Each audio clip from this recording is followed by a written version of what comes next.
라디오 벤텐 기도입니다. 오늘 날마다 듣기로 교태 본문은 누가복음 13장 1절에서 9절 말씀입니다. 누가복음 13장 1절에서 9절 말씀. 첫 번째, 너희도 만일 회개하지 아니하면. 누가는 본문 말씀을 바로 그때라는 표현으로 시작합니다. 이 구절은 한 문맥의 그때를 주의하여 보라는 의미입니다. 한 문맥의 그때란 회개하지 않는 무리들을 향하여 주님의 경고의 말씀이 선포된 때입니다. 천지의 기상은 분간하면서 시대를 분간하지 못하는 무리들을 향한 경고의 메시지가 울려 퍼지는 때였습니다. 그리고 그 시대의 분간이란 예수님이 누구신지 깨닫는 것이었습니다. 바로 그때 주님이 두 가지 사건을 언급하십니다. 첫 번째 사건은 1절 말씀. 그때 마침 두 사람이 와서 빌라도가 어떤 갈릴리 사람들의 피를 그들의 제물에 섞은 일로 예수께 하려니, 제물이란 단어가 나온 것으로 보아 제사를 드리는 중에 살인이 일어난 것으로 보입니다. 제사를 드리던 갈릴리 사람들을 빌라도 총독이 죽여버린 것입니다. 당시 유대 사회에는 큰 충격이었습니다. 아무리 잘못이 있어도 제사를 드리는 순간은 기다려주기 마련입니다. 그런데 제사를 드리던 사람을 죽여버린 것입니다.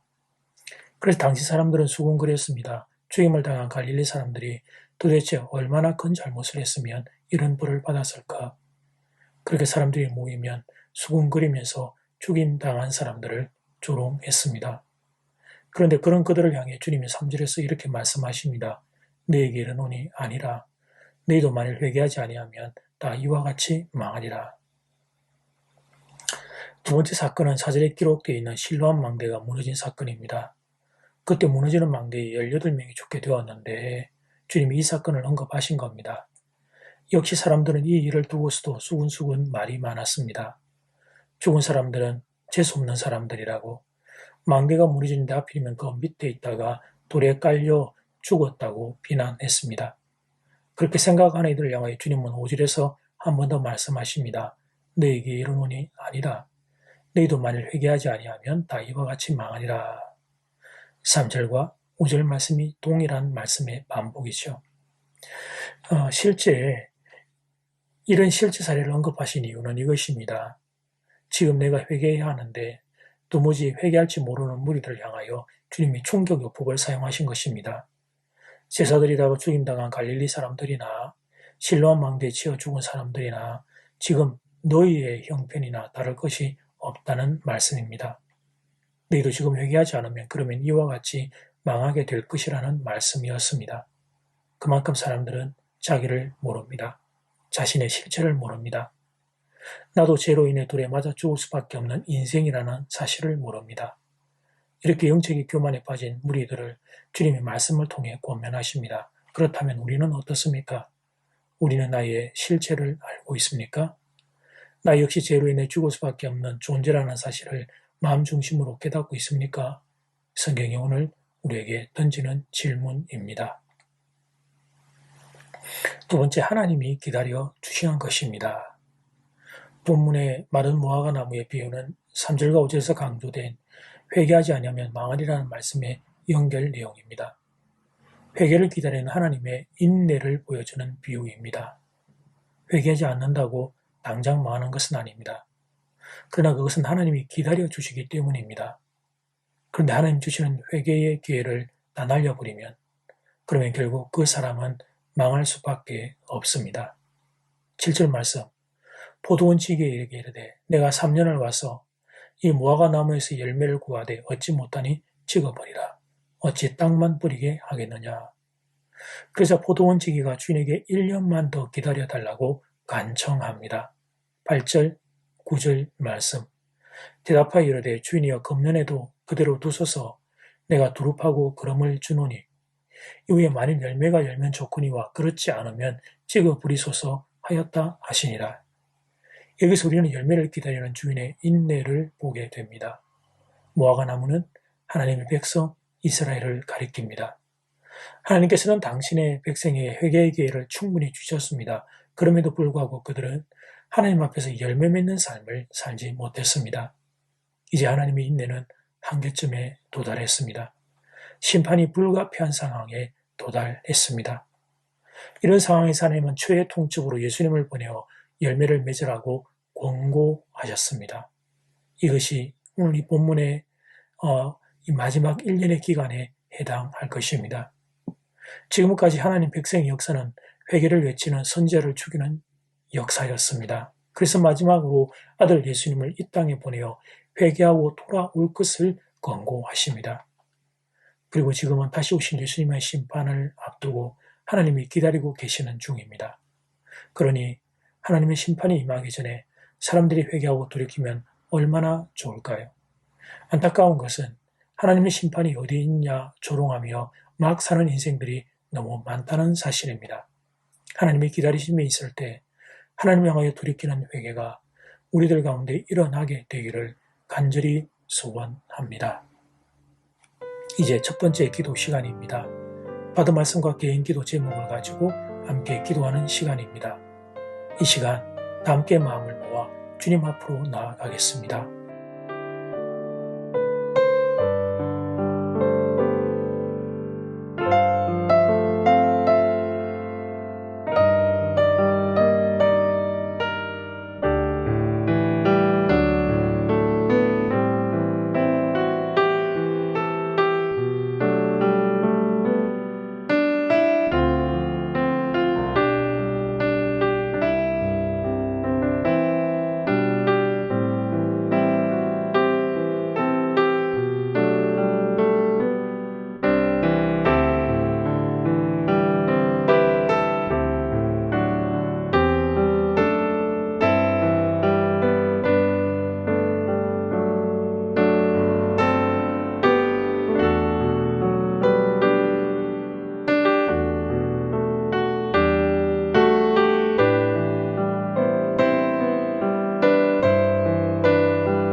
이제 두 번째 기도 시간입니다.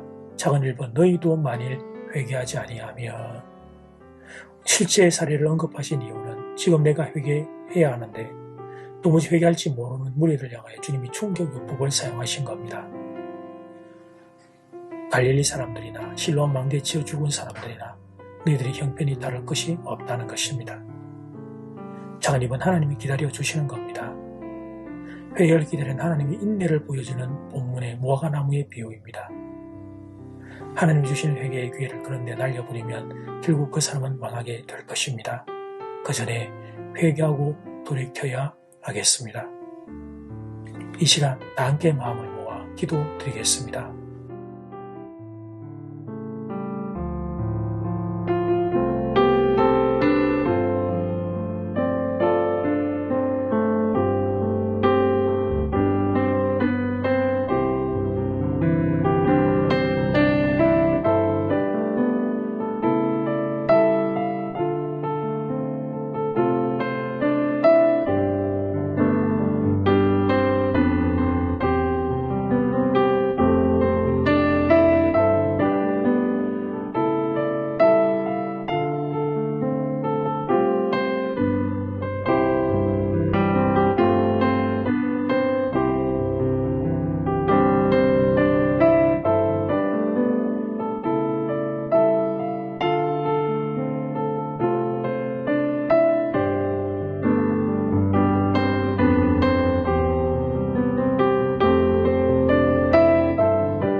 오늘 말씀을 통해 회개해야 하는 때가 있음을 배웁니다. 지금 내가 회개해야 하는데 다른 사람들의 망함을 보면서도 나의 회개의 필요성을 깨닫지 못하는 어리석은 우리의 마음에 오늘 말씀이 하나님, 오늘 이 시간 능력될 수 있기를 소원합니다. 기다리시는 하나님의 그 기다려주시는 이때에 두렵게 회개하는 회개의 모습이 우리들에게, 이 나라 이 민족에게 있도록 하나님 함께해 주십시오. 하나님, 코로나가 너무나 하나님 강하게 몰아칩니다. 하나님, 이 땅을 불쌍히 계시고 긍휼히 계시고 하나님, 우리의 잘못을 용서하시고 은혜를 베풀어 주시옵소서. 예수님 이름으로 기도드립니다. 아멘. 이제는 각자 개인적으로 기도하시면 되겠습니다. 평안한 밤 되십시오.